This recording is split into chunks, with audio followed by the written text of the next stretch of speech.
Philippe Bouvard officiel vous propose le meilleur des grosses têtes. Bonjour. Vous pouvez baisser légèrement le son car je vais vous faire entendre deux grandes gueules, deux tonitruants tribuns, deux authentiques taureaux de l'arène politique. Tout à l'heure, Julien Drey et tout de suite Jean Lassalle. Député béarnais et maire d'une commune de 150 habitants, Lassalle s'est fait connaître par ses chants dans l'hémicycle et par une grève de la faim dans les couloirs de l'Assemblée. Il défend son ami François Bayrou, la nature dont il est resté proche depuis qu'il n'est plus berger, et la rude école des montagnes où l'on en apprend plus que dans la plaine. Il s'en prend à Nicolas Hulot, dont il partage les ambitions, mais pas tous les moyens pour les faire triompher, aux patrons japonais qui ont délocalisé une entreprise importante de sa circonscription, et il avoue, sans l'ombre d'un regret, s'être placé plusieurs fois face à Nicolas Sarkozy lorsque celui-ci montait à la tribune de l'Assemblée nationale afin de le déstabiliser par ses mimiques et ses interruptions.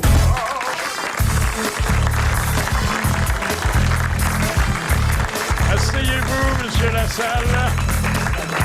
Et réjouissez-vous car votre immunité parlementaire va vous épargner la garde à vue. Je vous fais quand même entendre le petit bruit habituel. Voilà. Ça n'empêchera pas le questionnaire. Est-ce la diète polonaise qui vous a donné l'idée de faire la grève de la faim à l'Assemblée nationale? Non, c'est bien la seule à laquelle j'ai pas pensé. Hein. Non, c'est venu comme ça. Quelle est votre taille? Ça dépend des jours, ma moyenne 1m89. Ah, ça dépend des jours. Oui, parce qu'il y a des jours, je suis un peu plus, vous savez. Oui, vous n'êtes pas encore tassé, hein. Non. 1m89. Vous ne trouvez pas qu'il ressemble un peu au méchant dans un James Bond? Ah, ça pourrait. Hein? Oui. Celui qui avait des dents de métal. Richard Kiel. Ah oui. Mais à un moment donné, on disait que je faisais la brute et le truand, moi tout seul, tandis qu'un opposant qui s'opposait au tunnel de son port faisait le bon à lui tout seul. Donc, vous voyez, on n'était pas très loin. Lorsque vous avez fait cette grève de la faim, est-ce que vous avez vraiment mis votre vie en danger, ce que dans ce livre, La parole donnée, vous avez l'air d'accréditer? Ah ben, une chose est certaine, c'est que je ne pouvais pas arrêter si je n'avais pas eu gain de cause. Oui, mais jusqu'à quand peut-on faire la grève de la faim sans mettre vraiment sa vie en péril? Ah là, j'ai appris beaucoup. En principe, on doit pouvoir arriver dans le genre de grève de la faim que je faisais, c'est-à-dire en buvant de l'eau et en prenant un petit peu de sel. Donc on peut tenir 50 jours, c'est ce qu'ont fait les dockers anglais ou les militants de l'IRA. Au-delà, ça devient très problématique. Et il y a parfois des lésions irréversibles. Ah oui, qui peuvent intervenir, elles, à partir du 20e jour. Oui. Est-ce que vous vous êtes arrêté au 39e jour pour pas concurrencer le Christ qui avait jeûné pendant 40? Figurez-vous que j'y ai pensé le jour d'après, si je puis dire, parce que c'était le jour de Pâques, et j'étais encore tellement tendu que les médecins n'ont pas pu me réalimenter parce qu'ils m'auraient mis en danger. Et alors, donc, ils ont continué à m'envoyer de l'eau, mais uniquement de l'eau. Donc, je suis arrivé à 41 jours et j'ai eu peur à ce moment-là qu'ils le prennent mal. Que vous a dit Jacques Chirac au téléphone pendant cette épreuve? Il vous a appelé, hein? Il m'a appelé à deux reprises à la fin, tout à fait à la fin. Je l'ai trouvé très chaleureux, j'avais jamais eu l'occasion de le voir ni de lui parler. Et il m'a dit, entre autres, ce qui m'a beaucoup touché, qu'il avait envisagé lui-même de faire une grève de la faim dans sa 3e circonscription de Corrèze. Mais tout, la tête de veau uniquement? Ah, il n'est pas rentré dans les détails. Il avait l'air, mais il m'a dit, moi, je n'ai pas pu m'y résoudre, mais pourtant, je trouvais ce décalage absolument invivable pour moi. J'étais une tête d'affiche à Paris, et à Tulle, je n'arrivais pas à faire avancer les choses. Est-ce que vous auriez été ministre si Bayrou avait été élu président? Non, certainement pas, parce qu'il y en c'est aurait... votre copain. Oui. Vous êtes même son dernier ami, non? Non, nous sommes 3 ou 4. Ah, vous êtes encore 3 ou 4? Avec le poisson rouge. À ce jour. À ce jour, oui, à l'heure où nous parlons. À l'heure où nous parlons. Mais non, j'aurais pas été ministre, parce qu'il y en a tellement qui voulaient, puis vous, ça vous intéressait pas? Moi, de toute façon, il faut quand même quelqu'un qui reste, quoi qu'il ne soit pas ministre, parce qu'un parti dans lequel tout le monde devient ministre, ça ne va pas. Quand aviez-vous découvert que François Bayrou pensait à l'Élysée? Ah, très jeune, parce que que j'avais, je ne sais pas, 15 ou 16 ans à l'époque, et j'étais dans une fête béarnaise, il y a un garçon qui avait les cheveux longs, mais alors vraiment assez volumineux, il est venu vers moi, il bégayait tant qu'il pouvait, et il m'a dit, dis donc, t'es Jean Lassalle, toi? Oui. Tu pourrais pas me donner un coup de main? J'ai dit, volontiers, je pensais comme il était plus grand que moi, plus vieux, qu'il avait peut-être crevé avec sa voiture, ou qu'il était en panne, il fallait le pousser. J'ai dit, oui, si tu veux. Et j'ai dit, alors, ça se passe où? Il m'a dit, ça se passe que je veux devenir président de la République française. J'ai dit, ah bon? Et j'ai dit, et pourquoi faire? Mais parce que je veux changer le monde. Ah oui. J'ai dit, est-ce que tu peux m'accorder quelques instants de réflexion? En fait, j'ai réfléchi quand même une dizaine d'années, avant d'y aller. Mais il était agent, là. Ouais. Faut qu'on fasse revenir le monsieur qui est spécialisé dans le démantèlement du nucléaire. Il était agent, il est ivre de lui-même. Hein. Oui, mais agent à l'estomac, il ne boit pas beaucoup du jus d'orange. Non, je bois plus, moi, d'une certaine manière. Où dormez-vous la nuit quand vous êtes à Paris?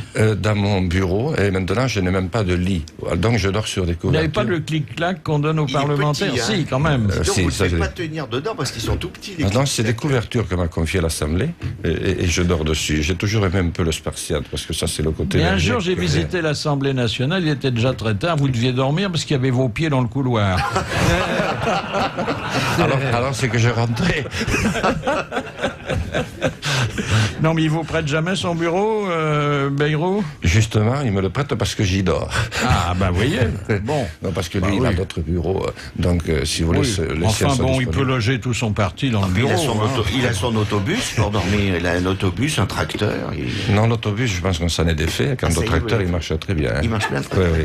Êtes-vous réconcilié avec Nicolas Sarkozy? Parce qu'il faut quand même se souvenir que vous l'aviez interrompu en chantant lors d'une de ses interventions dans l'hémicycle, hein? Oui. Il avait mal pris sur le moment. Oh là, très mal. Nous avons eu 6 mois de guerre froide absolue. Il m'a fait les tours les plus pendables. Moi aussi d'ailleurs à lui.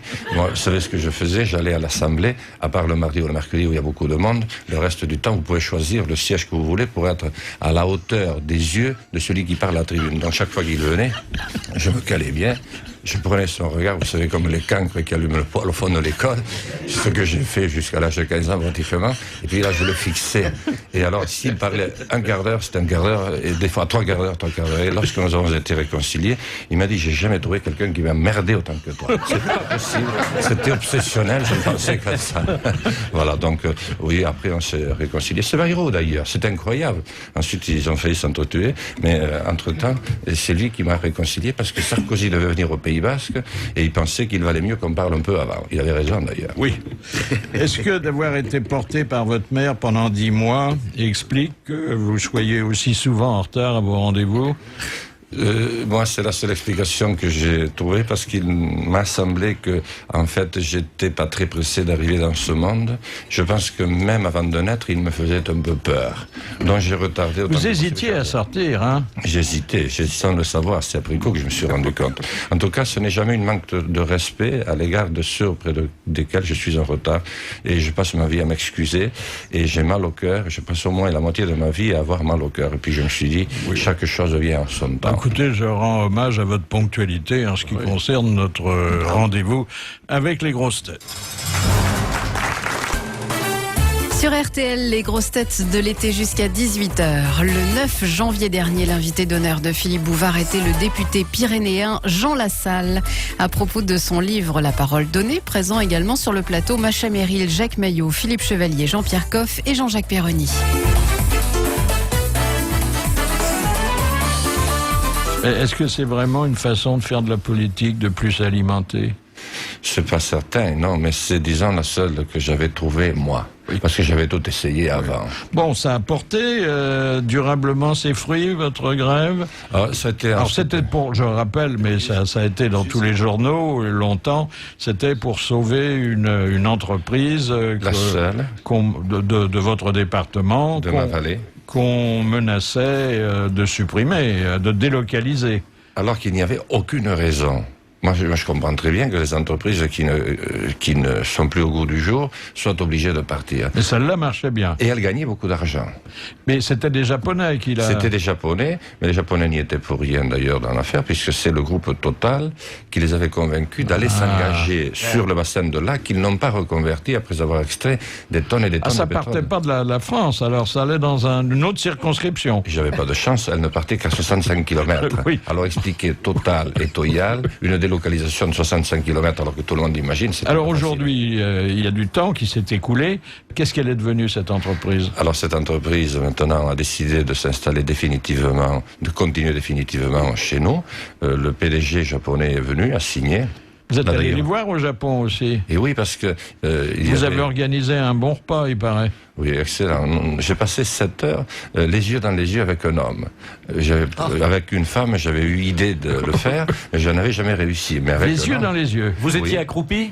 Non, c'était toujours à table. Ah oui, avant c'était à table. Il mange par terre, oui, Non. il a raison. Mais je vous assure, c'est une épreuve. Et alors, à la sortie, qu'est-ce que vous avez fait ensemble? C'est-à-dire, à la sortie, on s'est assuré, je lui ai remis un béret basque et béarnais. Ça fait bien sur un japonais. Oui, je lui ai remis... toujours rigoler, je lui ai ça, vous avez remis bien fait. un maquila, vous savez, c'est une arme des bergers. Et puis, il m'a assuré que, il allait faire tout son possible. Mais j'avais surtout été obligé d'y aller parce qu'Alain Rousset, qui est le président du conseil régional d'Aquitaine, pourtant qui est connu, c'est un garçon bien, socialiste et tout, il s'est mis à me détester. Et alors, il est parti au Japon en disant « Je dois aller réhabiliter l'honneur de la France et de l'Aquitaine, qui a perdu toute confiance auprès des investisseurs étrangers depuis la grève de la faim de Jean Lassalle. Quelle mauvaise image !» Alors là, bon, ça, on a fait qu'un tour. J'ai dit, je vais aller l'aider. Je suis parti aussi. Alors, il a essayé de me semer, il a changé 3 fois d'avion. Et moi, quand je suis arrivé là-bas, 6 heures avant lui, j'ai envoyé ma traductrice, à qui j'ai demandé de lire un peu mon programme pour voir si elle était d'accord, avec une photo de Rousset à l'aéroport, parce que personne ne le connaissait, bien sûr. Je lui ai dit, dès qu'il descendra, vous le suivez partout, parce que si jamais il me sème, j'ai belle mine. Ensuite, quand on va dire, la salle cherche toujours Rousset dans les rues de Tokyo. Alors, dans votre livre, vous racontez le repas de réconciliation à Tokyo, et à la fin du repas, au bout de 7 heures, votre interlocuteur et vous allez satisfaire un besoin naturel. Oui. Ce qui crée d'ailleurs un bon rapport humain. Hein. Oui. Quand on secoue sa petite goutte ensemble, il faut appeler les choses par leur nom. Alors, Joli chouchi, monsieur Lassalle. Très joli chouchi. Mais c'était pas avec celui-là, c'était un autre, parce que j'ai sauvé cette usine 2 fois. Ça, c'était avec le premier. Effectivement, c'était 5 heures du matin. Ils font comme nous, les Japonais. Ah ben absolument. Bon, alors... Oui, normalement. Ils sont très gentils, et les filles sont très jolies. Les filles sont jolies. Petite quand même pour vous, hein? Oui, mais non, c'est pas Elles ont grandi depuis. Elles sont juste à la bonne taille. Oui. J'ai lancé chez l'ambassadeur de France avec l'une d'entre elles qui est une immense personnalité, m'a-t-on dit, parce que c'est une très grande chanteuse, et l'ambassadeur qui fume encore des Gauloises là-bas, après avoir bu 3 ou 4 whisky, m'a dit, vous voulez pas sortir parce que je voudrais vous la présenter. Et moi, je sais pas, il y avait une musique sympathique là-dedans. Je me suis lancé dans une danse que je ne savais pas danser, et alors tout le monde a beaucoup apprécié. Alors après, elle me disait qu'il fallait faire, vous savez, se courber, là, un petit peu comme les Japonais, et du coup, tout le monde était très content. De toute façon, avec votre taille, vous êtes obligé de vous courber si vous voulez lui faire quelque chose. Hein. Les grosses têtes de l'été, avec Philippe Bouvard. De 16h à 18h sur RTL. Jean Lassalle, député des Pyrénées-Atlantiques, a fait parler de lui ces derniers mois en faisant une grève de la faim pendant pratiquement 40 jours à l'Assemblée nationale. Et le 9 janvier, il était l'invité de Philippe Bouvard sur RTL. Êtes-vous fier d'avoir fait entrer l'art vocal à l'Assemblée nationale? Oui, très fier. Vous vous souvenez de ce que vous chantiez? Oui, Aqueras Montañas. Comment ça déjà? Vous voulez que je chante? Oui. Aqueras montañas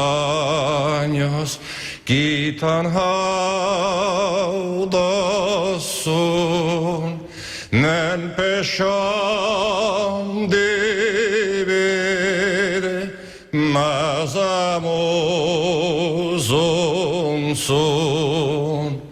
Si canti, oh che canti, canti pas per io, canti per ma mio, qui au pres de yo. Ah, dites donc, on comprend pas tout, mais c'est beau, hein?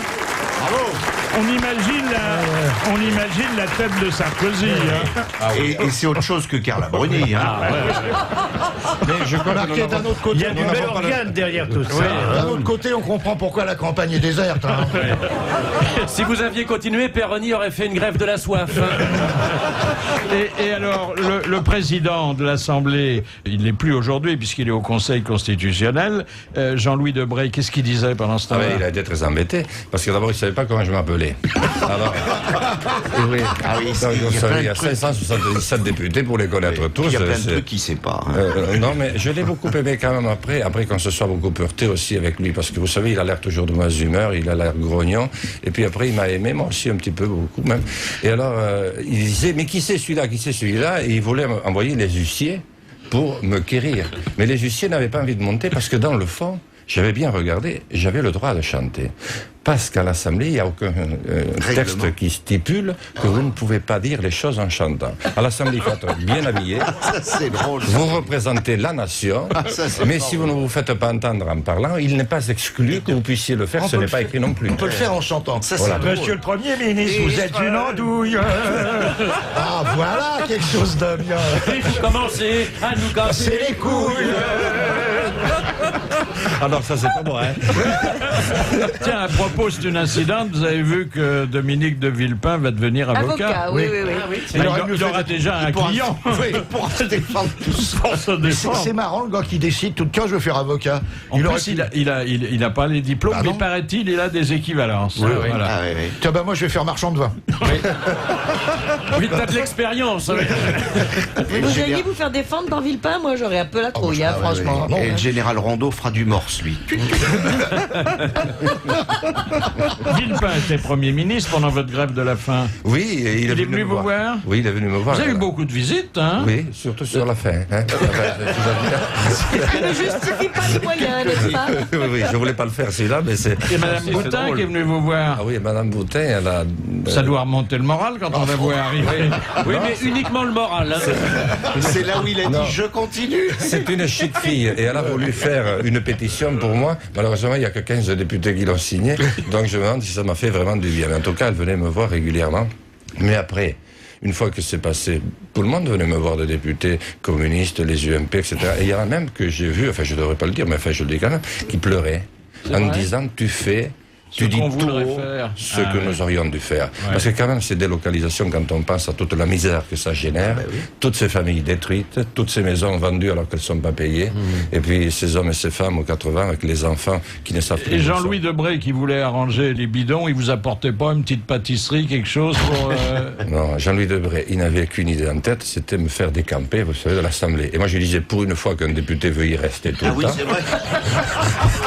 C'était votre façon de lutter contre l'absentéisme parlementaire. J'ai dit, je comprends pas un tel acharnement, moi je reste. Et alors, mais seulement, il n'aimait pas que je fasse la grève de la faim. Je lui avais dit, ne t'en fais pas, de toute façon, si jamais ça se présente mal, j'irai quand même mourir dans mon bureau, parce qu'il fallait quand même le rassurer. Il y avait un médecin qui venait? Ah oui, là, de ce côté-là, j'ai jamais été aussi suivi. Non. Non.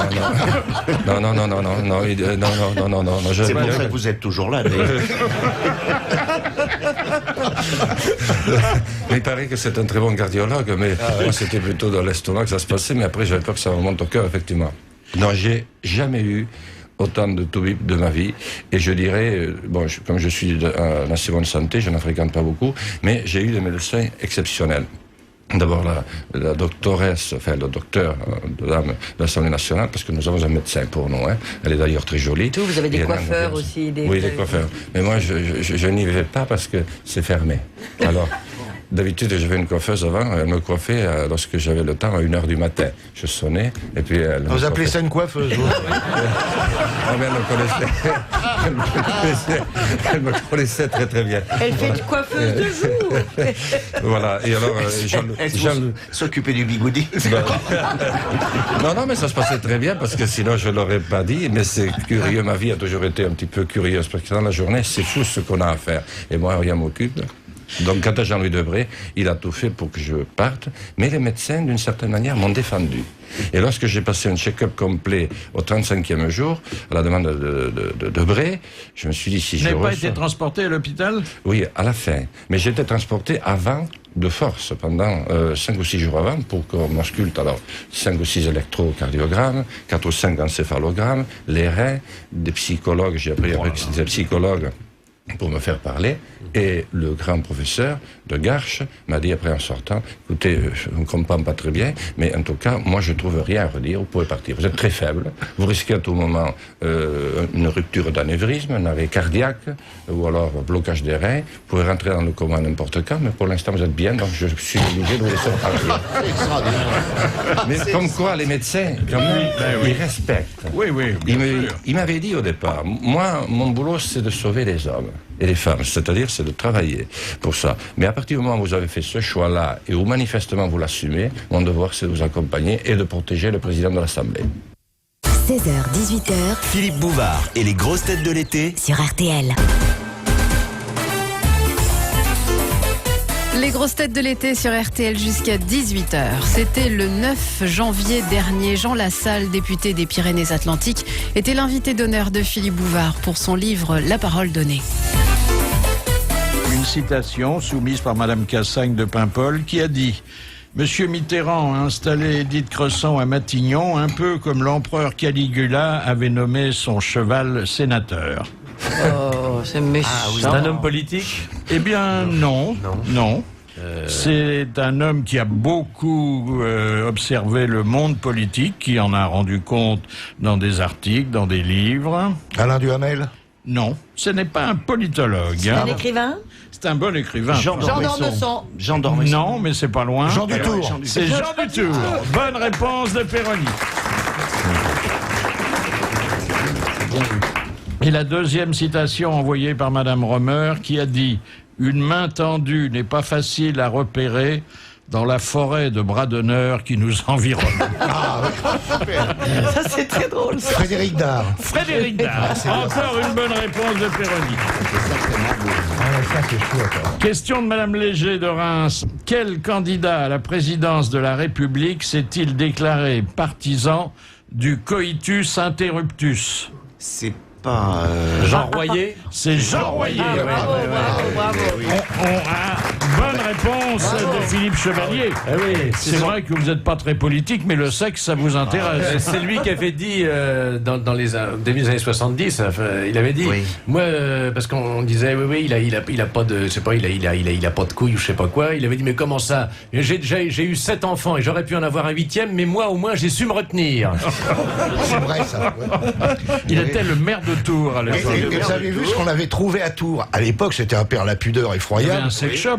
Un bordel classé qui a été classé par les monuments historiques. Oui, il y avait quand ils ont fait des travaux, ils ont trouvé la fresque et tout ça. Mais les C'était devenu baleros, un c'était pas cabaret. par là aussi? C'était devenu le grand cabaret de la paix. Mais il aimait pas, comme il était maire de Tours.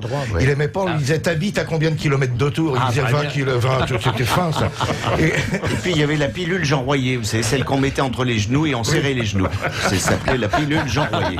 Coitus interruptus, c'était pas très public, alors que le saut de la carpe est quand même... C'est ce qu'il y a de mieux. Surtout avec la lapine. Vous savez pas qui lance sa griffe? Non. Alors là, je vous le donne en mille. Vous savez, il est courant que quelqu'un qui a assuré sa notoriété dans un certain secteur aille ensuite la monnayer dans la mode. Mais là, celui qui va se lancer dans la couture... C'est qui donc? Jean-Pierre Raffarin. Non. Il serait bien. Quelqu'un qui a fait beaucoup de cinéma... Alain Delon. Non, qui a publié... Ah bah il l'a déjà, ça. Oui, c'est vrai, Oui, au Japon. qui a publié ses mémoires et qui a une certaine cote d'amour chez les dames. Chez les dames. Un Français? Il est beau, Non, il n'est pas français. Ah, c'est pas celui qui fait le Nescafé, là? Clooney, non? C'est Rocco Siffredi. Ah bah oui. Alors il y aura des jupes très longues, hein. Bien sûr, très bien très sûr. longues. Ouais. Avec un trou au milieu. Avec le tissu. Eh ben, moi, ça m'ira Mais bien. c'est une mode homme ou une mode masculine? Une mode homme ou une mode femme? Les deux. Les deux. Ah, des Et deux. alors le tissu va se mesurer à la verge. Ouais. Ah, très bien, oui. Et s'il fait ses Il va y modèles... avoir assez- des pantalons extensibles. Ouais. Et En moi, ça tissu m'ira élastique. très bien s'il fait des slips Éventuellement assez avec conçus. braguette présentoir. Ouais. Vous l'avez Oui. déjà vu dans l'exercice de ses fonctions? Non, jamais. Les jamais. fonctions, non, uniquement l'organe. Ah, il taille bien, hein. Mais je sais que, comme je veux certains dire, tennisman, ils montent bien au filet. Ah, il monte au filet, oui. Ensuite, alors, au lendemain de Noël, il faut bien faire le bilan. Comme tous les ans, les fêtes de Noël sont très préjudiciables à l'harmonie des couples, puisque on enregistre un maximum de divorces. Bah oui. Pour Noël. Tiens. À force de foutre le petit Jésus dans la crèche, on en a marre. Hein. Les dames ont les boules. Eh oui. Voilà. Bon, je savais pas ça. Je croyais que C'est c'était pourquoi l'été, Noël? moi. Pourquoi Noël? Ah oui. Parce qu'elle en a marre de la bûche, c'est tout. Voilà. Je suis pas un sapin, enlève tes boules. Oh là là. Mais tel que tu présentes les choses, je comprends ça. non, hein. les sociologues se sont penchés là-dessus, bien sûr, Ah oui. parce qu'un phénomène de l'année société fiscale. aussi récurrent a une explication. L'explication, c'est que on n'échappe pas pendant les fêtes de Noël à l'avenue des beaux-parents. Ah, c'est la famille. Bah oui, C'est oui. la très famille mauvais. Qui crée un climat un peu coercitif. Oui, Ah, Voilà. oui. Étouffant. Oui. Les enfants se plaignent, je prends la bise à mémé, elle pique. Voilà. Oui. Et c'est encore pas rasé ce matin. Eh oui. Et puis alors un divorce exemplaire aux États-Unis où ils sont très en avance sur nous. Hein. oui. Le droit américain est vraiment très au point. Ah bah ils sont plus à l'est aussi, à l'ouest aussi. Alors, il y a une disposition qui permet à un mari ou à une femme trompée de demander des dommages et intérêts à son ancien conjoint pour perte d'affection et de relations sexuelles. Ah oui, tiens. Oh là là, ça c'est très Alors dangereux, là, dis donc. il y a un plombier qui était marié avec une femme ravissante. Il n'arrivait pas Bon, à faire le joint. Un jour, elle a plus voulu de son petit tuyau et elle a été voir un riche homme d'affaires. Eh bien, le riche homme d'affaires va verser 3 millions de dollars au plombier. Oh là là. C'est gentil, ça. c'est pas mal, oui. C'est moral. Ah, dis C'est donc. comme un conte qui finit bien. Mais il faut pas se marier, c'est tout. 3 millions de dollars.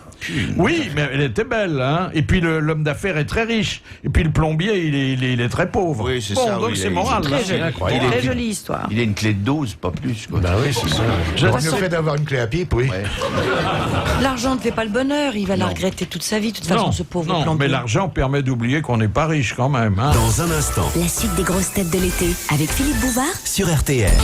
Jean Lassalle, est-ce que l'écologie doit choisir entre les brebis et les ours? Ah. Alors, l'écologie, c'est pas ça, à mon avis. C'est un dévoiement de l'écologie. D'abord, je pense qu'on a... Vous n'avez pas pleuré à la mort de Canel? J'ai été attristé parce que l'ours fait partie de notre patrimoine. Et puis, il pouvait vraiment rien nous arriver à ce moment-là de pire. Nous avions été chargés de veiller sur les ours et en même temps sur les hommes. C'est un problème qui est très très difficile et délicat.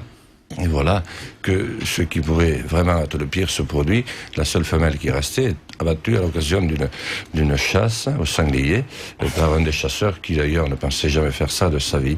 Alors, qu'est-ce que vous voulez pleurer qu'est-ce que vous voulez que je pleure? Non, je savais, j'ai su immédiatement. Enfin, l'ours vient manger ces brebis que vous avez si longtemps gardées, monsieur Lassalle. Voilà, et c'est de là, si vous voulez, que naît ce sentiment un petit peu complexe entre l'homme et l'ours. Mais ça a passé des siècles sans qu'il soit envenimé, ce sentiment-là. Parce que l'homme et l'ours, il y a toujours eu une petite concurrence de territoire. Et puis, l'homme même, parfois, soupçonnait sa femme d'admirer un peu trop l'ours. Les vous savez. Et C'est pour ça que les bergères des Pyrénées sont souvent de mauvaise humeur. Oui, Elles ont leurs ours. Oh. Et puis, Non, monsieur Perroni, monsieur Perroni, vraiment, là. le débat, vous était l'avez d'un très haut encouragé, niveau, je monsieur suis Lassalle. Hein. C'est pas écologique ce que tu viens de dire. Je sais qu'il y en a dans les Carpates encore, parce que moi je connais une histoire comme ça qui est arrivée à quelqu'un.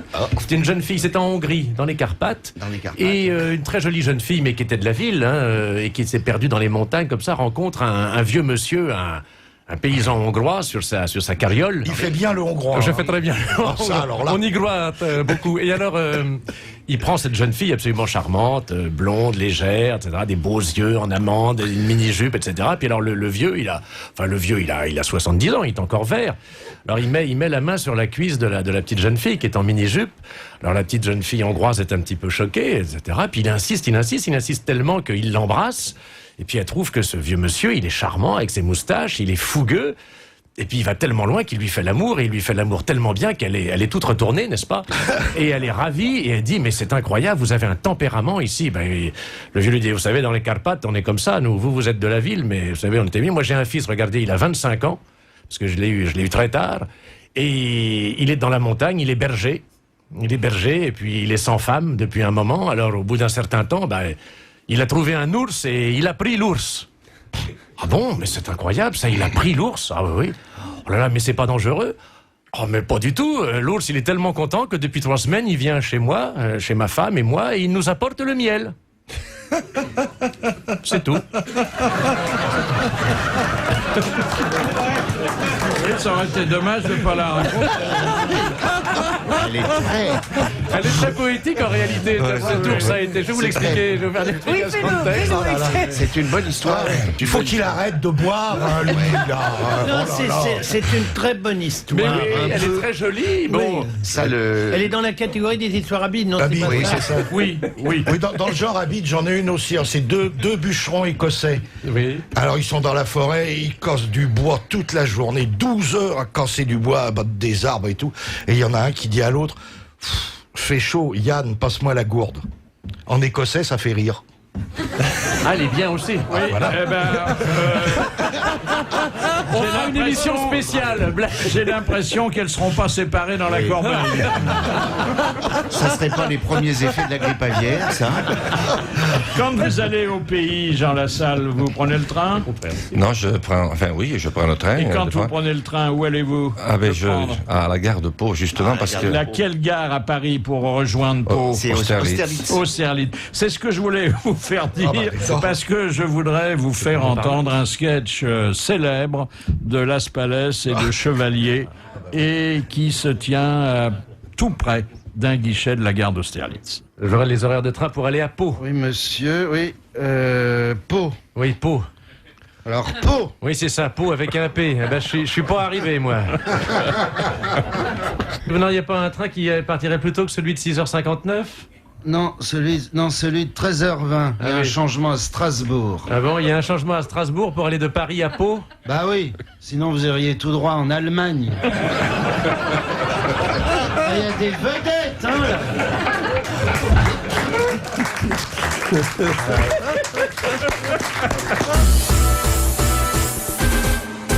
Qu'appelez-vous les réserves sans Indiens? Eh bien, c'est avant, on a inventé, au moment où on a colonisé les Indiens, qui étaient sur ces territoires si libres, formidables, on les a petit à petit mis dans des réserves. Mais aujourd'hui, il n'y a pratiquement plus d'Indiens dans nos montagnes, et on fait des réserves quand même, des parcs nationaux, des réserves de ceci, de cela, Natura 2000. C'est-à-dire, on est en train de sanctuariser la montagne. Je crois pour essayer de se donner C'est pas une façon de la préserver, de la faire connaître? Mais vous savez, Philippe, vous ne pensez pas que les hommes qui l'ont travaillé depuis des siècles avec tant d'amour l'ont fait? C'est un petit peu comme monsieur, un jour on faisait un procès au monsieur qui entretient l'Arc de Triomphe, de ne pas bien l'entretenir, et si on lui disait on va t'amener des gens des Pyrénées pour venir entretenir l'Arc de Triomphe. Quand on fait quelque chose, on entretient l'Arc de Triomphe parce que c'est l'Arc de Triomphe, parce qu'il est à Paris, mais aussi parce qu'il appartient à l'humanité. Or, ce que font nos Pyrénéens, nos bergers, ces hommes et ces femmes qui aiment si passionnément la montagne, c'est qu'ils l'entretiennent, ils la fauchent, leurs brebis, la package, ce qui fait qu'il n'y a pas d'incendie de forêt, il n'y a pas des tornades d'eau qui noient tout dans la ville. L'homme et sa main ont un rôle indispensable. Malheureusement, nous l'avons oublié. Et c'est ça un petit peu qui fait aujourd'hui qu'il y a cette difficulté de communication. Vous parliez... C'est ce qu'on fait en banlieue tous les deux. On fauche tous les jours. Que signifie l'expression faire un repas de brebis? Que de fromage? C'est-à-dire...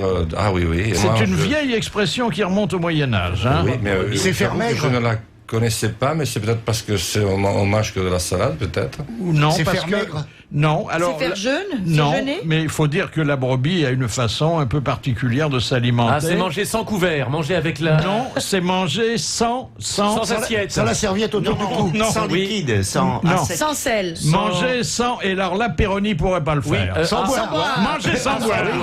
C'est un repas de brebis. Oui, c'est Parce ça, qu'elle sans ne boit boire. pas beaucoup, la brebis. Non, hein. non, elles C'est vont ce que je boire disais, à sec. qu'une fois par jour, Oui, ou manger même à des sec, fois, oui, deux oui. fois, une fois tous les 2 jours. Elles y vont ensemble. Se rendent ensemble au point d'eau qui peut être une rivière, un torrent, un petit bistrot. ruisseau.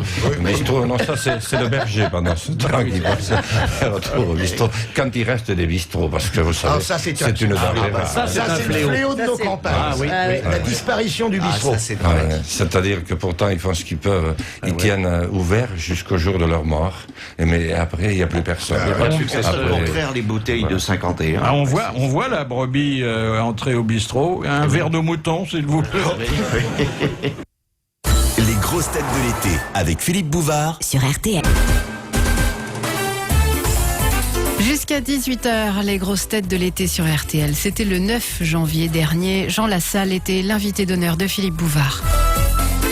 Jean Lassalle, est-ce qu'on peut se présenter à une élection présidentielle comme votre ami François, avec peu d'idées et pas de programme? Je ne fais que citer l'auteur. C'est-à-dire que j'ai voulu expliquer que c'était surtout un état d'esprit qui animait François Bayrou, et c'était une vision différente de notre société. Nous vivons l'un des plus grands Enfin, pour bouleversements. quelqu'un qui réfléchissait à ça depuis 30 ans, il aurait quand même pu avoir une idée. C'est-à-dire que j'ai voulu effectivement forcer le trait, mais ensuite Voilà. j'ai bien corrigé. J'ai voulu forcer le trait parce qu'aujourd'hui on imagine qu'il faut avoir plein de chiffres partout.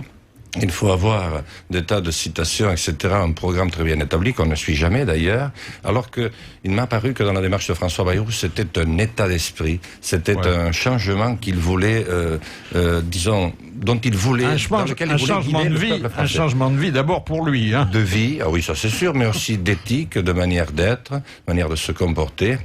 C'est pour ça que ça, on ne peut pas l'écrire tellement sur un programme, ni tellement... Alors les il a été présidentielles, bon, ça c'est une petite musique que vous connaissez bien, mais peut-être que vous ne vous souvenez pas de la petite musique de Michel Legrand. Il était un jour des nôtres ici, et je l'avais lancé sur le sujet, et naturellement, quand on lui pose une question, Michel Legrand y répond toujours en musique. Hélas, les voilà qui reviennent.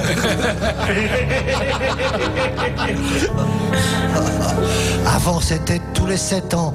Bon, maintenant on en aura plus souvent. D'ailleurs, le drame, pour qui voter? Pour qui votez-vous qui vivotez? Ah oui. Très beau. Très, très beau. J'aurais aimé écrire ça. Ben, il résume vos états d'âme, parce que pour vous, la politique, c'est parfois un peu aussi une potion amère. Hein. C'est-à-dire que la politique, c'est formidable, mais on ne veut plus en faire tel qu'il le faudrait. La politique, c'est l'art de représenter la cité, mais il faut accepter de représenter toute la cité et toutes les vicissitudes de la cité. Or, aujourd'hui, nous avons laissé tomber délibérément tout l'aspect économique au prétexte que c'était plus de notre compétence. Résultat des courses, quelques familles, et c'est même pas des familles, c'est aujourd'hui, c'est des oligarchies qui tiennent l'argent de la planète, qui sont devenus totalement opaques, alors que nos États sont ruinés. On ne peut pas augmenter de 2% le SMIC, personne ne peut rien faire, et on fait semblant, nous sommes devenus un théâtre d'hommes. Je suis très sévère, et on va m'en vouloir beaucoup, une fois de plus, mais je pense qu'il faut dire la vérité, puisque j'ai la chance d'être chez vous, Philippe Bouvard, j'ai tellement rêvé aujourd'hui. Eh bien, je le dis parce que je le pense. C'est un Si lieu la de politique, vérité. c'est l'engagement, et si on est prêt à aller jusqu'au bout de ses idées, alors c'est formidable, et je demande aux jeunes de s'engager immédiatement, parce que c'est formidable. La honte de l'invité d'honneur. Alors, une vraie honte, mais bon, une honte totalement fortuite, dont vous n'étiez pas responsable. Hein. Ça se passe au Vatican. Oui. Oui, il se trouve donc, comme je l'ai dit tout à l'heure, que je suis président de l'Association des populations des montagnes du monde, et le souverain pontife nous avait reçus avec le président italien. Avec Bigard, non. Non, il y avait le président de la République italienne, le Premier ministre, puis une douzaine de personnes, et nous passions tous à la queue leu. La maman de Madame. Non, elle n'était pas là encore. Hein. C'était Jean-Paul II. C'était Jean-Paul II. J'avais vu Jean-Paul II pendant tout le tremblement.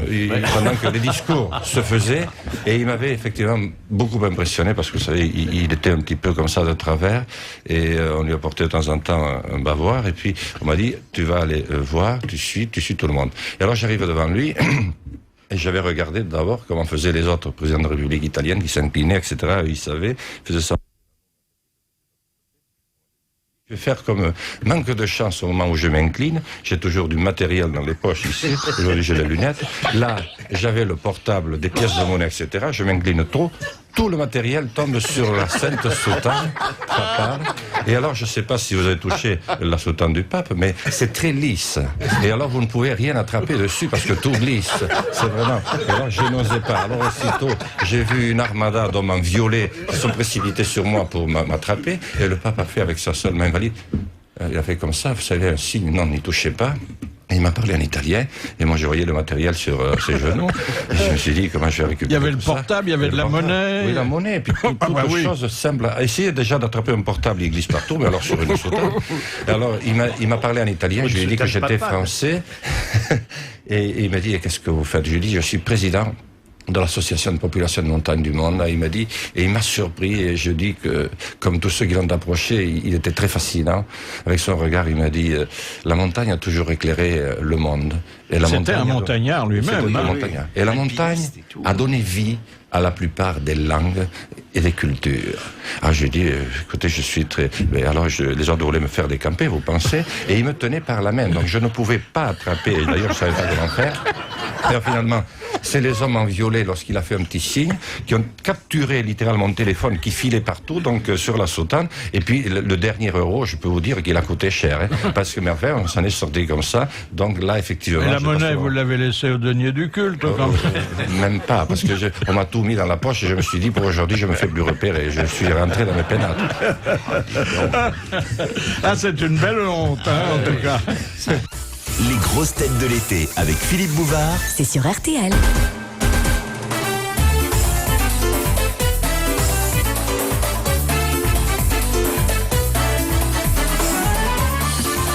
Le 25 août, il y aura un enregistrement des grosses têtes. Notez bien, rendez-vous à 10h le 25 août dans le grand studio RTL. Même chose pour le 26 et le 27 août. Qu'est-ce que vous reprochez à Nicolas Hulot? Je reproche à Nicolas Hulot son manque de sincérité. Il est sur une posture qui lui vaut beaucoup de louanges, qui le classe parmi les personnalités les plus aimées, mais il fait semblant. Parce que si j'avais vu un jour une de ces caméras dans ces paysages de rêve qu'il nous montre dans ces grands shows, payés par les plus grandes firmes de pollution qui polluent le plus au monde, si j'avais vu sa caméra se pencher vers ses enfants avec le gros ventre, malheureusement en train de mourir, bien que ce ne soit que des hommes, j'aurais dit, ben voilà, il y a une grande sincérité dans cette démarche. Mais le fait de présenter sans arrêt une nature naturelle, sans aucun problème et sans aucun homme, je trouve qu'il y a là quelque chose, à mon avis, ce n'est pas ma philosophie. Est-ce qu'il n'a jamais rien apporté à personne? Il a beaucoup pris. Est-ce qu'il a apporté je ne sais pas, je verrai plus tard. Bon, mais est-ce que son combat... Du rêve, oui. Du rêve, après tout le rêve... Même si son combat n'est pas entièrement sincère, parce que c'est devenu un fonds de commerce, est-ce qu'il n'a pas entraîné derrière lui des gens qui, eux, sont sincères et désintéressés? Ah, ça, c'est autre chose. Parce qu'il y a parmi les militants de la protection de la nature écologique beaucoup de gens très sincères, et surtout aujourd'hui, quand ils voient l'état dans lequel se trouve notre planète, et même notre mode de vie, qui s'engagent à fond. Ceux-là moi je les respecte et je les suivrai jusqu'au bout du monde s'il le fallait. Mais ceux qui fanfaronnent, qui ne font rien, qui vivent avec l'argent des plus grands pollueurs, qu'ils dédouanent d'une certaine manière et dont ils parlent, cela j'ai du mal à les suivre. Et l'histoire du jour, elle a été envoyée par monsieur Wisniewski de Savigneux. Et je vais demander à Jacques Maillot de bien vouloir la raconter. Alors c'est un barman qui est réputé pour avoir une poigne mais terrible. À tel point que dans son bar, il y a un concours qui est ouvert en permanence et dont le prix est de 1 000 €. Alors le barman a une spécialité, il presse dans sa main un citron en faisant couler le jus dans un verre, et si quelqu'un est capable de faire donner une goutte de plus au citron après le barman, eh ben ce quelqu'un gagne 1 000 €. Alors tout le monde se présente, il y a des Fordéales, des Dockers, des haltérophiles, alors ils essayent, tu sais, ils pressent, et puis il n'y a rien qui sort. On dit vraiment le barman, il est... Puis un beau jour, il y a un tout petit bonhomme, tout mince, tout fragile, avec des petites lunettes, vert épais, très épais même. Il se présente au barman et lui dit « J'aimerais tenter ma chance au concours, c'est possible ?» Tout le monde se marre, t'as vu le mec, comment il est taillé, tout ça. Le barman accepte. Il attrape un citron, le petit bonhomme. D'abord, le barman attrape le citron, il le presse, et puis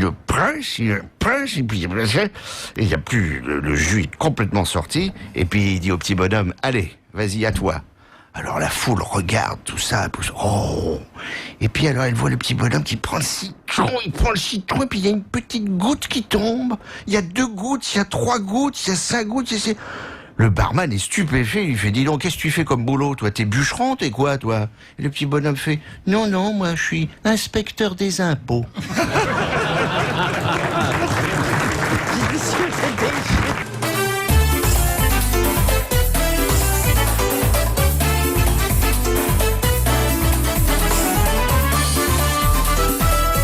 Les grosses têtes de l'été, avec Philippe Bouvard, sur RTL. Ex-cornac d'une gazelle qui réglait leurs comptes aux éléphants, Julien Dray a retracé pour nous un itinéraire semé de peaux de banane.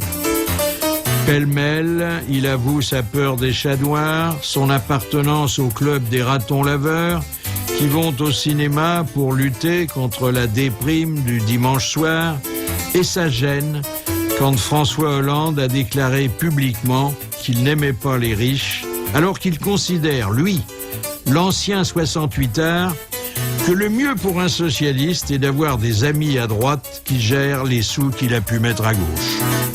Enfin, nous avons eu droit à une révélation en forme d'aveu.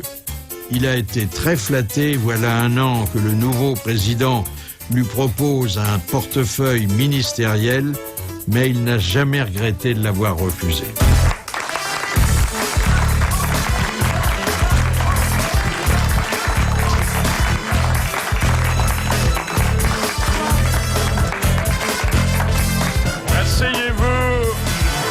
Asseyez-vous, monsieur le député. Bien que bénéficiant de l'immunité parlementaire, je vous place en garde à vue. Julien Dray, les éléphants ont-ils lâché la gazelle avant que la gazelle snobe les éléphants? Vous pouvez pas recommencer là parce que j'ai pas suivi le troupeau là. Les éléphants ont-ils lâché la gazelle avant que la gazelle snobe les éléphants? La gazelle s'est fait persécuter par les éléphants. Voilà. Oui. Mais enfin, bon, elle aurait pu essayer de les amadouer, elle l'a pas fait. Voilà. Mais elle n'a pas usé de tous ses charmes comme votre charcutière précédemment. Voilà. Jospin fut-il le plus méchant des éléphants? Le plus triste. Bah ça, c'est pas d'aujourd'hui. Bon, non. C'est dans ses gènes, là. Hein. On n'a pas encore trouvé l'endroit où il fallait le chatouiller. Sylviane, peut-être. Ouais. Il a commis, il n'y a pas d'autre mot, un livre. Il a cogné, oui. Non, il a cogné. Qui a été désagréable. Ah oui. Il en a vendu ou pas? Il est étonnant, hein, Jospin, parce qu'il explique très bien la défaite de Ségolène, mais la sienne, il n'a toujours pas compris. Ça s'appelle de l'ego mal placé, je crois. Hein? Est-ce qu'on peut dire que lors d'une campagne électorale harassante et difficile, vous avez vous-même fait preuve de bravitude? De fortitude aussi. Oui. Oui, c'était dur, ouais. C'était dur, C'était dur, ouais, c'était pénible. Ça s'est pas passé. Vous savez, c'est les campagnes, vous commencez, vous dites ça va être formidable, et puis rien ne se passe comme c'était prévu. Et après, ça devient un calvaire, quoi. Si je me permets avec le fait qu'à la fin, on a envie même que ça finisse vite parce que on se dit bon. Voilà. Si je me permets de vous poser ces questions, c'est parce que votre livre s'intitule Règlement de compte. Alors on sait bien où on va. Hein. Est-ce que ça vous a gêné que François Hollande avoue publiquement qu'il n'aimait pas les riches? Oui, surtout quand les riches sont fixés au seuil de 4 000 €. Voilà. Oui. Donc ça fait pour ceux qui vivent en Ile-de-France, c'est pas terrible, quoi. C'est vrai que comme de se réveiller le matin et de dire oh merde, je suis riche. Et d'un seul coup, on est obligé de prendre des habitudes de riche. C'est ça, dire plus de 421 sur le comptoir, tout ça, il faut commencer à s'abonner au journal de bourse. Enfin, donc, si on s'en tenait à ça, tous les députés seraient riches, ce qui n'est pas le cas. Hein. Non.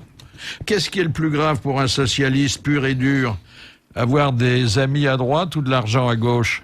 Ce qui serait bien, c'est d'avoir les deux. Parce que comme ça, les amis à droite gèrent l'argent qu'on a mis à gauche. Pourquoi votre candidate préférée n'a toujours pas publié le livre annoncé depuis si longtemps? Parce qu'elle prend son temps. Ah ben oui, ça je l'avais conclu. Elle prend son temps comme le soir d'ailleurs du premier tour de la présidentielle, hein, où elle avait été assez longue à rédiger son discours. Oui, là c'était plutôt le choc du premier tour. Ah oui. Elle n'avait pas préparé, elle n'avait pas prévu qu'elle perdrait. Hein. Non, mais enfin, qu'elle perdrait, non qu'elle serait en deuxième position. Oui, si on avait prévu qu'on serait en deuxième position, mais on n'avait pas prévu qu'il y ait un tel écart, pour être honnête. Est-ce qu'à l'issue du duel télévisé, Sarko-Ségo, vous lui aviez accordé l'avantage, madame? Non. Non, je pense que le débat télévisé, moi j'ai eu le sentiment, dans le livre d'ailleurs, que c'était un peu la chèvre de Monsieur Seguin, mon image. C'est le sentiment que j'ai eu à la fin, c'est-à-dire, elle s'est battue, mais à la fin, on savait que... Le loup... Est-ce qu'elle avait une oreillette ou pas, alors? Parce qu'on a vu des trucs sur le net qui étaient un peu bizarres. Vous avez vu des trucs bizarres sur le net? J'ai vu sur le net, oui, des trucs un peu bizarres. Elle avait une oreillette ou pas? Des oreillettes? Oui, est-ce qu'on lui donnait des choses dans l'oreille ou pas? Ouais, non, je pas... Elle avait un sonotone parce qu'elle est sourde à beaucoup de choses. Alors, je dois vous dire que je suis très heureux de vous accueillir, d'abord parce que vous êtes sympathique et qu'on vous aime bien, et aussi parce que nous-mêmes, nous avons la sensation, mais avec un certain retard, de nous être montrés un peu injustes et parfois désagréables avec Ségolène. Hein. On en a dit pique-pendre ici, on s'est moqué d'elle. C'est une bonne cliente, hein. Non, mais c'est vrai, alors que bon, c'était une femme d'abord, et qu'elle s'est montrée très courageuse, hein. Très très courageuse, faut pas lui retirer ça. Est-ce que le port de la cravate est compatible avec un apostolat progressiste? Le port de la cravate, je vous rappelle, cher Philippe, qu'il est quasi obligatoire, puisque vous ne rentrez pas dans l'hémicycle si vous n'avez pas de cravate. Sauf Jack Lang. Ah oui. Non, Jack Lang qui a été sorti de l'hémicycle. Mais après, ils ont accepté son... Non, c'est interdit. Il faut la cravate? Les femmes, alors, c'est quoi le code, le dress code pour les femmes? Pour les femmes, le string est conseillé. Oui. Pour étrangler les idiots. Voilà. Mais pour les femmes, elles n'ont pas le droit, normalement. Maintenant, ça a changé, mais quand moi, j'ai commencé, les femmes n'avaient pas le droit de rentrer dans l'hémicycle avec les bras nus. Comme dans les églises. Mais là était rentré l'autre jour dans l'hémicycle avec son manteau. Et les huissiers lui ont dit, madame, on va le manteau. Hein on rentre pas avec le manteau, faut enlever le manteau dans l'hémicycle. Elle avait froid. Bon, elle est frileuse, hein, je veux dire, c'est son droit. On peut pas rentrer avec les bras nus. Normalement, non. C'est comme au Vatican, alors dedans, hein. Alors qu'avec le Dalai Lama, on est le pape avec les bras nus, hein. Le Dalai Lama, toujours en manche courte, il est très formidable. Enfin, dernière question provisoirement, parce qu'il y en aura d'autres. Ségolène, au final, Jeanne d'Arc ou Bécassine? On avait dit qu'on faisait un quart d'heure sympa. Non, mais attendez, parce que Jeanne d'Arc, c'est elle qui a entendu des voix à notre sainte et à notre héroïne nationale. Et Bécassine, vous le dites dans le livre, c'est l'image qu'on a essayé de donner d'elle. Oui, mais en même temps, je vais vous faire une confidence. Quand il y a eu la campagne, moi je connaissais pas bien Bécassine, donc j'ai racheté toute la collection des Bécassines pour voir un peu ce que ça donnait. Et finalement, Bécassine, c'est un personnage assez sympathique. Ouais. Sur le fond, quand on relit les bandes dessinées, bon, elle a du caractère, elle est agréable, mais c'est un personnage qui est pas si antipathique que ça. Mais elle vient pas de Poitou-Charentes. Et moi, depuis que Sarkozy est président, j'ai racheté tout Homme Pouce. Et c'est très agréable. Oh, il y a du Tintin aussi. Il y a du Tintin aussi. Il y a du Tintin. Bon, écoutez... On ne sait pas qui est le capitaine Haddock. Hein, vous demeurez à la disposition de la radio. Jusqu'à 18h sur RTL, c'est les grosses têtes de l'été. Le 21 novembre dernier, Philippe Bouvard avait à ses côtés Marianne James, Jean Amadou, Bernard Mabille, Jacques Maillot, Jean-Pierre Coff. Et son invité d'honneur était le porte-parole du PS, Julien Drey, à propos de son livre Règlement de compte. Une citation envoyée par monsieur Levasseur qui a dit « Moi, monsieur, je suis ancien combattant, patron de bistrot et militant socialiste. C'est vous dire si des conneries dans ma vie, j'en ai entendu quelques-unes. » C'est Michel Audiard. C'est Robert Dalban qui dit ça, je crois. Oui. Voilà. Eh ben, c'est une bonne réponse collégiale et j'ajouterais masculine. Pardon, Marianne. Mais... De quoi C'est pas mon époque, excusez-moi, je n'étais pas né. Bah oui. La deuxième citation vient de Madame Beauvais du Mans qui a dit... la femme de José. Christophe Colomb était le premier socialiste. Il ne savait pas où il allait. Il ignorait où il se trouvait et il faisait tout ça aux frais des autres. Churchill. C'est Churchill. Très bonne réponse d'Amadou et de Maillot. Voilà. De quel œil vous voyez les manifestations actuelles, vous qui, paraît-il, d'après ce que disait un journaliste il y a quelques jours, avez bâti toute votre carrière sur les manifestations? Je n'ai pas bâti ma carrière sur des manifestations. Vous avez vu l'article? De l'œil du bon. Oui. Oui. Enfin bon, il faut bien se montrer, il faut bien parler. C'est-à-dire mais là, vous trouvez que ça va trop loin ou que ça règle rien ou...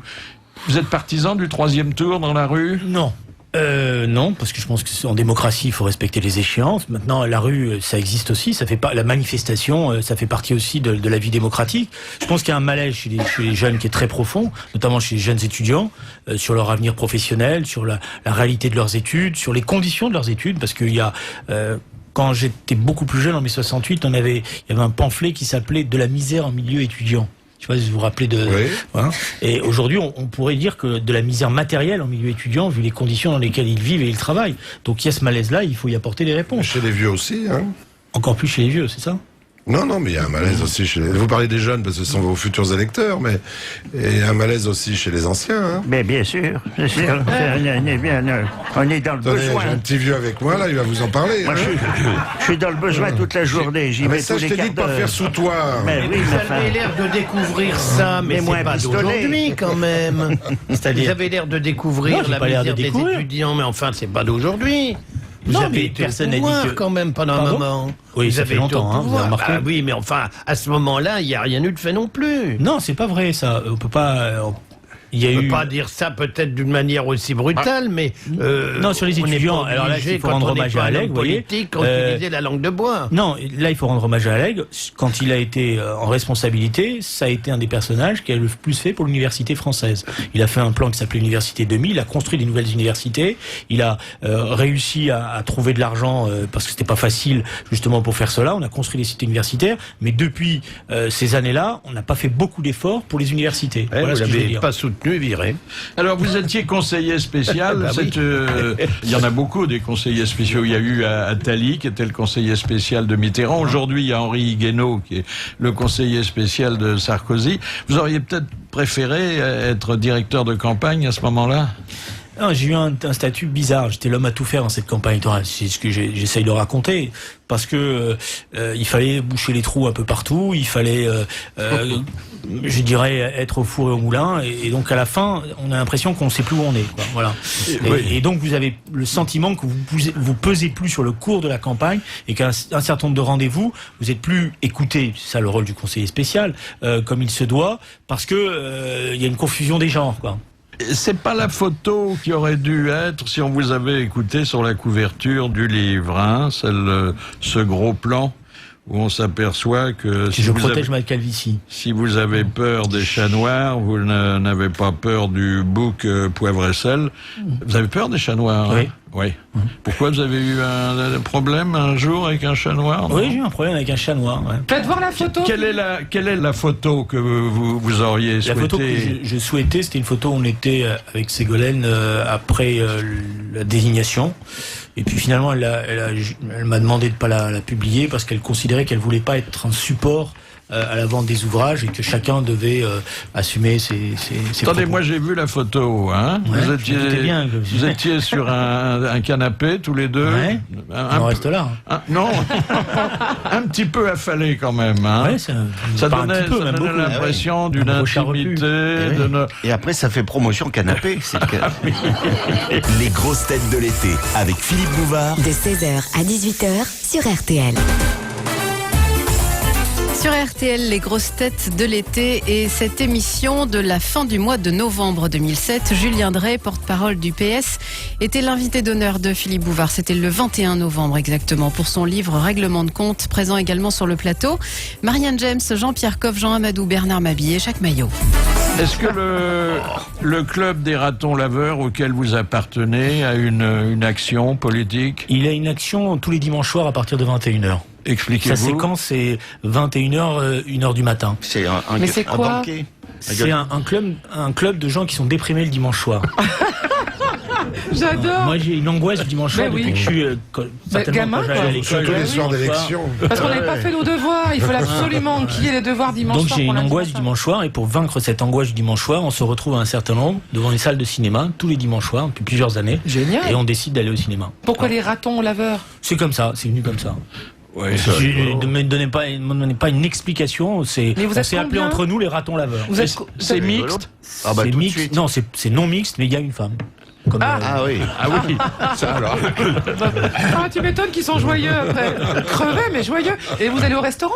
Non, au cinéma. Qu'au cinéma? On mange en famille où chacun fait ses devoirs familiaux, puis Voilà. après on se retrouve à 21h, 21h. Oh, alors vous êtes Et pas hop. sur TF1 là? Non, on n'est pas sur TF1. Voilà. Ah oui, Et- c'est pour et ça que vous avez une santé mentale correcte.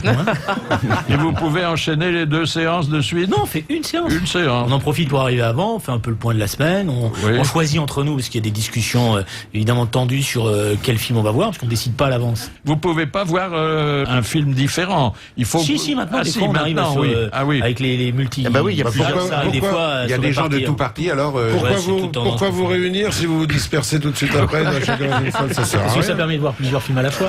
Oui, Ah ouais. et pourquoi vous réunir et rester tous ensemble à la fois pour aller dans une salle où on voit rien?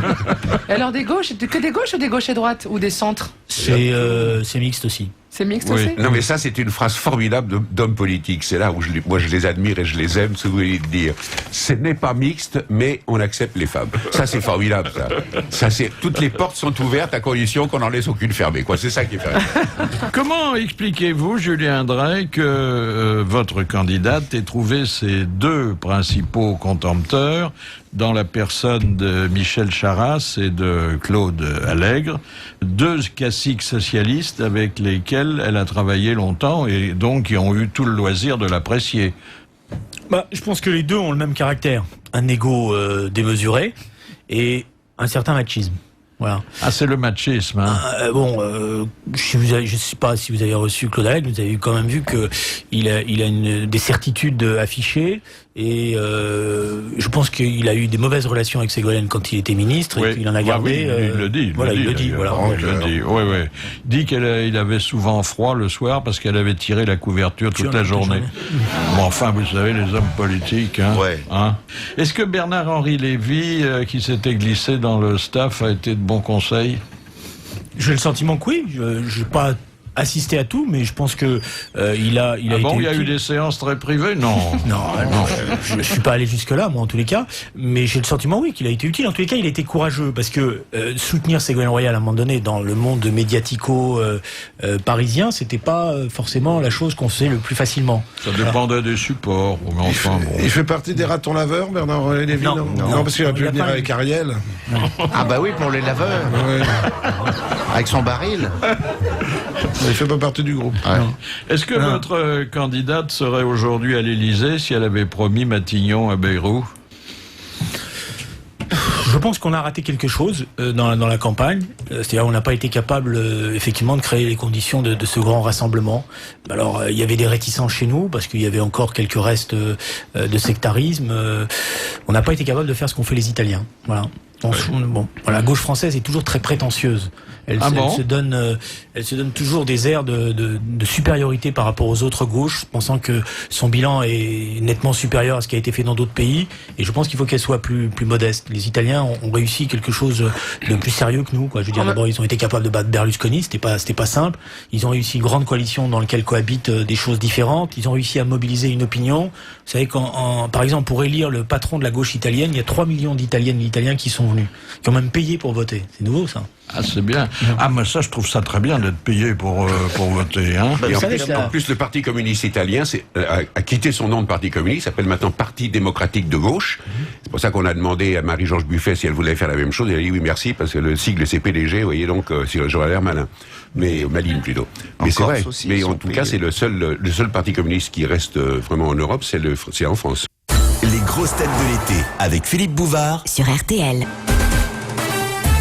Sur RTL jusqu'à 18h, c'est les grosses têtes de l'été. Souvenez-vous, le 21 novembre dernier, Julien Drey, porte-parole du PS, était l'invité d'honneur de Philippe Bouvard à propos de son livre Règlement de compte. Présent également sur le plateau, Marianne James, Jean-Pierre Coff, Jean Amadou, Bernard Mabille et Jacques Maillot.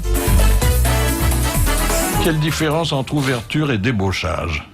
Le débauchage, pour moi, c'est quand vous allez chercher quelqu'un dans notre camp et que vous l'appâtez en lui disant tu vas avoir un statut en venant avec moi. C'est ce que le président a fait avec vous au téléphone. C'est ce qu'il essayait de faire. Lui, il disait je fais de l'ouverture. Vous disiez... L'ouverture, c'est pas ça. L'ouverture, c'est un accord sur un certain nombre d'idées avec une discussion. Là, c'était une négociation individuelle.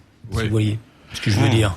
Mais j'ai pas condamné, moi je suis pas de ces socialistes qui ont jeté l'anathème à ceux qui ont franchi le Rubicon, parce que d'abord je considère que la politique c'est pas les bons et les méchants.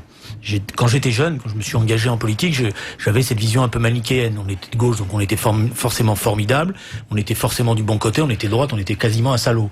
La vie m'a appris que les choses étaient plus compliquées, que la bêtise était quand même assez bien partagée entre la gauche et la droite. Oui, ça, voilà. ça, et donc peine, hein. il m'arrive parfois de penser qu'il vaut mieux d'abord regarder les gens pour ce qu'ils sont avant de les classifier. Est-ce que l'hyper-présidence que certains dénoncent et que tout le monde constate constitue un progrès sur les présidences passées ? Moi, je ne vais pas jeter la pierre à ce que fait Nicolas Sarkozy. D'abord, j'ai beaucoup de respect pour lui, parce que je pense qu'on n'est pas président par hasard. Et je pense que le chemin n'a pas été facile pour lui. Il n'a quand même il n'a pas eu que des amis. Et par ailleurs, le fait que le président s'implique et soit présent, qu'il change de style, me gêne pas, au contraire même. Ça sent un ministère, ça. Ouais. Pourquoi ça sent un ministère ? Non, je pense pas que ça sent... la chaîne chaude. Vous êtes déjà sur le paillasson, là. Ça, je veux dire, les offres peuvent revenir. Non, mais il y a juste à pousser la porte. C'est simple, allez. Un petit non, effort. mais pourquoi vous voyez ça comme ça ? Je veux dire, on peut très bien respecter quelqu'un et apprécier ce qui est la personnalité sans forcément tout de suite être en train de chercher une place. Je veux dire, moi, je regardais encore hier le congrès des maires, la manière dont il s'est adressé aux maires, la manière naturelle dont il a interpellé les uns et les autres, où il en a mouché certains qui étaient peut-être un peu trop prétentieux. Moi, je trouve ça plutôt sympa. Oui. Et je trouve qu'il est plus dans son temps que ces présidents monarques qui, une fois arrivés à l'Élysée, d'abord pensaient à eux avant de penser aux Françaises et aux Français. Ce qui veut pas dire après que je suis d'accord avec tout ce qu'il fait. Ça sent Matignon, là. Ça sent carrément Matignon. Là, maintenant. Oh là là, oh là là. Quelques questions à Julien Drey. Question d'érudition générale ou politique. C'est mal barré, là. Question de Madame Laurette. En 1936, quelle était la devise du Front populaire ? Le pain, la paix et la liberté. Bonne réponse de Julien Drey. Eh ben, j'ai eu chaud là, hein. Franchement, ça commence bien. Ils vont tourner un feuilleton sur l'affaire Sénagro, vous avez vu et c'est Arditi qui va jouer Léon Blum. Question de Monsieur Levasseur. Quel est le texte écrit en 1924 et qui ne fut connu du monde entier qu'en 1956 ? Le testament de Lénine. Bonne réponse de Julien Drey. Costaud là. Hein. Et qu'est-ce qui en a donné lecture à la tribune du 20e congrès du parti ? Boris Thorez. Mikhail Khrouchtchev. Oui, Khrouchtchev, exact. Eh ben, vous voyez, hein. Oh là là, là, il y a un client C'était sérieux. Nikita Khrouchtchev. Question de Monsieur Moza. Oui, Nikita, oui, c'est vrai. Nikita Un Khrouchtchev. gros mangeur, on disait toujours tu casses la croûte, chef, et puis... Vous vous rappelez qu'il avait une particularité, c'est que moi ça m'avait impressionné, c'est qu'il avait été, je crois c'était un discours à l'ONU, il avait pris sa chaussure, il avait tapé sur le bureau. C'est le seul politicien qui portait une de ses deux chaussures aux mains et pas aux pieds. Vous vous souvenez de Madame Khrouchtchev? Madame Coty à côté, c'était de... Hein, franchement. Question de Monsieur Moza. Sur quel support insolite François Mitterrand rédigea-t-il sa première déclaration de président de la République? Il était encore au Vieux-Morvan, il venait d'apprendre qu'il était élu. Sur la nappe, sur la nappe. Sur la nappe de... Non, sur le lit, je crois. Sur un lit, il était sur un lit. Non, attendez. Il a fait ça sur le lit de la chambre du Vieux-Morvan. Voilà, sur la tête d'oreiller. Mais en fait, sur quel support, en dehors du lit, a-t-il écrit cette déclaration? Sur un papier spécial? Oui, tout à fait. Et inattendu. Papier de chiotte, alors, non? Non. Ouais, c'est ce que je pensais, non? Non. Le menu du Vieux-Morvan, peut-être? Non. L'addition. Il y avait une connotation alimentaire. La nappe en papier qui était sur le plateau où on venait lui servir un café ou un truc comme ça. Le set de table. C'était sur le plateau du petit déjeuner qu'on n'avait pas encore enlevé. La serviette la nappe en papier. en papier. Non. Le journal qu'il venait de recevoir. Le beurre, l'emballage de beurre. L'emballage du beurre, le papier sulfurisé. Voilà. Bonne réponse de Jacques Maillot. Ah oui. C'est un petit discours alors. Hein. Facile d'écrire sur un emballage de beurre. Comment on peut écrire sur D'abord, c'est l'emballage gras, de beurre? ça colle. C'est petit un emballage de beurre. Comment on peut écrire? Comment ça peut marquer? Et puis le crayon marque pas sur du beurre. Vous savez, Mais qu'est-ce que c'est que cette légende? Mais non. Mais d'où vous tenez vos informations? Mais il y a des témoins oculaires. Je pense que c'est Yvan Levaille qui se trouvait dans la chambre ce soir-là et qui a rapporté le détail. Il avait commencé son discours en disant demi-sel. Et quand Marché lui a dit le programme commun, qu'est-ce que vous en faites? Il a dit ça comptait pour du beurre. Les grosses têtes de l'été avec Philippe Bouvard sur RTL. Cet hiver, le porte-parole du PS, Julien Drey, a sorti un livre, Règlement de compte. À cette occasion, il était le 21 novembre dernier l'invité d'honneur de Philippe Bouvard sur RTL. Dans la presse, il y a aujourd'hui alors un énorme article extrêmement documenté qui s'intitule « La nouvelle vie de Marianne ». Et la Marianne en question, c'est la nôtre, c'est Marianne James. Qu'est-ce qui lui arrive? Alors, qu'est-ce qu'elle nous a fait? d'abord, ça commence bien. C'est une lionne qui a bouffé du lion. Bon, ça c'est bien. Et on vérifie. Hein. Elle tourne une nouvelle page de sa vie artistique, puisqu'elle a lâché ses copains de la nouvelle star. Hein. Ah, c'était triste de vous voir séparés. Hein. Ça faisait une belle équipe, mais enfin bon. Ouais. Qu'elle lance une ligne de vêtements. Ça y est, ça? Avec un grand catalogue, oui. Mais on a le droit de le dire. Tu nous l'avais dit un peu, non? Et je me suis permise de crayonner avec les stylistes de cette grande maison des modèles, des vêtements pour les femmes. Ça va du 42 au 62. Et je fais un 52. Donc je prétends être ce qu'on appelle vraiment une grande Vous taille. dites que vous en aviez assez de ne pas trouver de vêtements trouve, sur qui Paris, vous plaisent. une femme qui fait un 38-40 va trouver plus de 1000, 2000, 3000, 4000 enseignes pour pouvoir s'habiller dans tous les prix. Moi j'en connais 5. Et vous rappelez Voilà, d'ailleurs c'est tout, donc on sait pas où ça va. un soir de grande cérémonie, vous étiez arrivé en salopette faute d'avoir trouvé une robe qui vous plaise. Oui, en 99, on m'a téléphoné un lundi matin, je crois que c'était un 3 mai. 99, dis donc, c'était énorme. 3 mai 90, on me dit Marianne, tu vas être déçue. Si tu ne vas pas au Molière, tu vas être déçue. Moi, j'avais décidé de pas y aller parce que j'avais pas de robe du soir et je voulais pas être déguisée en choucroute de sous-préfecture. Vous savez, des robes en acétate. Enfin, je pourrais pas aller chez un Lacroix, un Dior. Non, elles sont vraiment élégantes, les femmes, quand elles vont ces soirées-là. Et moi, je sentais que j'allais avoir l'air d'une vraiment, d'une déguisée. C'était pas mon truc. Et pour y aller, j'ai mis un copain qui s'appelle Edmond Boublil, qui est un créateur aussi, m'a filé une salopette d'arpenteur. Là, c'est des salopettes avec plein de poches et tout ça. Et j'y suis allée avec des chaussures de chantier. Ah ouais. Et je me souviens très bien que j'avais mis un éventail partout dans les poches, un poudrier, ma carte orange, ma carte bleue. Vous aviez mon même, je téléphone et crois, tout. un casque comme les ouvreuses de Jacques Maillot. Non, mais en tout cas, non, Madame Craven, Madame Craven n'a pas vraiment apprécié parce qu'il y avait écrit tenue de soirée. Moi, j'avais dit tenue de chantier. Alors, je cite là, Marianne, elle a dit j'en avais assez d'être habillée comme la mère de la mariée, c'est-à-dire avec un taffetas rose saumon pâle avec lequel tu ferais même pas des rideaux. Oui. C'était ça la mode qu'on vous proposait. En femme ronde, je pense voilà, vraiment, mais les hommes ronds aussi pourraient le dire. Attends, pour les hommes, c'est pareil. Quand vous avez vraiment les moyens, bien évidemment, et il y a quelques hommes ici qui probablement sont habillés sur mesure. Quand vous avez les moyens, vous allez voir votre couturière. Mais il y a des moments, on a simplement envie d'avoir ce que portent les autres. Je vais te dire, moi, 1m96, si je m'habille pas, il y a que les mouchoirs que je trouve sur mesure. D'accord, oui. Et non, mais dans les grandes tailles, les femmes, j'avais envie d'être élégante, et j'avais envie d'avoir des jolies tenues, et je me les suis dessinées. Alors, le cahier des charges, il a transpiré lui aussi. Il fallait que la fesse tombe impeccable. Qu'est-ce que ça veut dire qu'une fesse tombe impeccable? C'est ce qu'il y a décrit.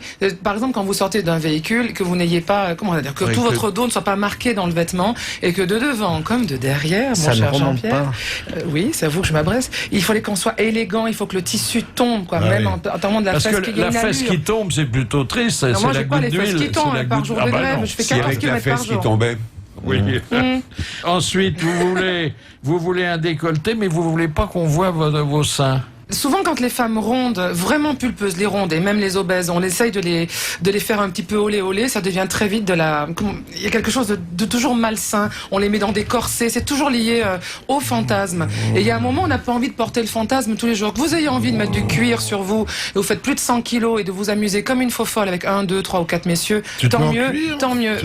Mais dans la mode, on a du mal à trouver quelque chose d'érotique, de séduisant. Écoutez, on a envie de montrer des choses, mais on pas voit tout. la naissance de votre poitrine, c'est charmant. Oui, mais on voit rien d'autre. Il est pas transparent. Non, mais ça, c'en est un, ça. On vous demande pas d'enlever la robe non plus. Ça, c'est un top que j'ai dessiné. Voilà. C'est très joli, ça. Oui, c'est très beau, ça. Mais il faut quand même l'amorce de la poitrine, quand même. Mais je l'ai laissé, l'amorce de la poitrine. Mais on fait le sous-vêtement aussi. Oui, un tout petit peu. C'est comme les formulaires de la Sécu, faut les remplir. Hein. Je sais pas quoi répondre tellement t'es con parfois. Tu sais. Celle-là, ça m'a coupé la chic. Ouais, c'est vrai. C'est machiste, hein, c'est... Non, mais il pourrait évoquer autre chose. En d'autres temps, messieurs des grosses têtes, mes seins, vous évoquez autre chose qu'un formulaire de la sécurité sociale. Après, on évoque la vie, non plus professionnelle, artistique de Marianne, mais sa vie privée. Aïe, ça va m'intéresser. On dit que vous avez plein d'amants, demande le journaliste. Est-ce que vous confirmez? C'est une femme, déjà, oui. Alors, vous dites qu'il n'y a pas une file d'attente impressionnante, mais que vous n'êtes pas sûr d'être la femme d'un seul homme. Hein? Il faut grimper, ça, je le sais depuis très très longtemps, ça. T'as toute l'école de guide de haute montagne de Chamonix, non? Tu sais quoi, ils sont en pleine forme, les guides de haute montagne. Et que vous êtes atteinte, alors vous allez expliquer l'expression de claustrophobie sentimentale. Exactement. Ah oui. Peur d'être enfermé dans une relation. Exactement. Ça ne me convient pas. Je deviens dans ces cas-là une femme qui n'est pas vraiment intéressante. Et j'aime bien qu'on me fasse la cour. Voilà, je suis un peu. Et même le jardin, vous savez. Oui, le jardin, la cour, le jardin, le plateau. Là, voilà. Et on m'a toujours fait la cour. Non, on m'a toujours fait la cour, que je sois connue ou pas connue, ronde, mince. J'ai vu vraiment des carcasses différentes à porter. Et on m'a toujours fait la cour, et j'adore ça. Et tout en étant une féministe convaincue, donc je cumule quand même plein de facettes. T'es féministe, toi? Ah oui. Et surtout en venant chez vous. Elle est chienne de garde. Non, chatte de garde. Chatte de garde, c'est joli. S'il vous plaît, pourquoi pas? C'est joli, une chatte de garde. Et j'aime bien qu'on me fasse la cour, et parfois je laisse la porte ouverte, et parfois non. Ah oui. Mais alors il s'agit de passer de la séduction à l'acte, ou la séduction vous suffit? Parfois la séduction me suffit, parce que parfois l'acte ne ressemble en rien. Pardon.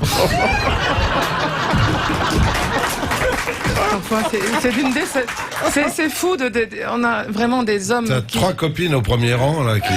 Non, parce que non, si elles réagissent, parce qu'elles savent tous ces mots. Il y a des bouquets de roses qui se défraîchissent en une nuit, c'est terrible. On vous les offre un vendredi, samedi matin, t'as beau mettre une citerne d'eau, il y a plus de roses qui tient, ça fait. T'as la tige molle. Ouais. Voilà. Et bien les messieurs, c'est pareil. Ils vous font la cour, mais après, c'est vrai que la barre est haute.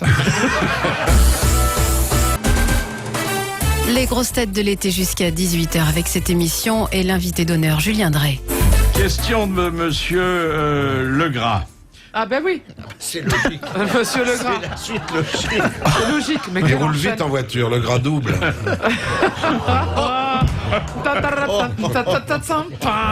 En France, l'inscription sur les listes électorales est obligatoire, mais le vote ne l'est pas. Mais dans quelle élection ce vote est-il obligatoire? Chez les Belges. En France. En France. En France. C'est pas les conseillers généraux? Le vote Non, obligatoire. c'est. Alors, c'est pas loin. Mais c'est le vote du peuple, les sénateurs. Non, c'est Les le sénateurs. fédéral. Non, ce qui est Les obligé, sénateurs. fédéral. Oui, ça va. Exactement. Nous, les élus, on est obligés de voter au sénatorial. Sinon, Voilà, vous c'est ça. avez 4,57 €. Bah, j'ai bien répondu. Mais attendez, c'est pas fini. Mais il va pas me piquer ma réponse. Je sais qu'il est socialiste, mais je partage pas tout quand même. Tu vas gagner 4,57 €. Non, c'est notre camarade, puisque je vous appellerai plus autrement maintenant, Bernard Mabille, qui a donné la bonne réponse avec Julien Drey. Madame Petite-Bayeux demande, en 1901, Jean Jaurès fonde le Parti Socialiste. À qui était-il opposé? Jules Guesde? Oui, Jules Guesde. Ah ben oui. Mais c'est pas en 1900. Oui. Ben oui. Oui, la réunification, c'est en 1900. Si c'est pas ça, n'hésitez pas à rectifier. D'accord, ok. Hein. D'accord. Parce Ouais, que mais je connais Abadou, là. Hein. Julien, là, on a un témoin vivant. Hein. Ah bah oui. Donc, il ne faut pas discuter, nous avons un témoin vivant. C'est vraiment. Il était là. Je cherche l'adjectif, mais vraiment en ce qui concerne Babi, j'en envoie qu'un, c'est un enfoiré. Il y a aucun problème. Philippe Bouvard et les grosses têtes de l'été, 7 jours sur 7. c'est sur RTL. Philippe Bouvard officiel vous remercie de votre fidélité et vous invite à vous abonner.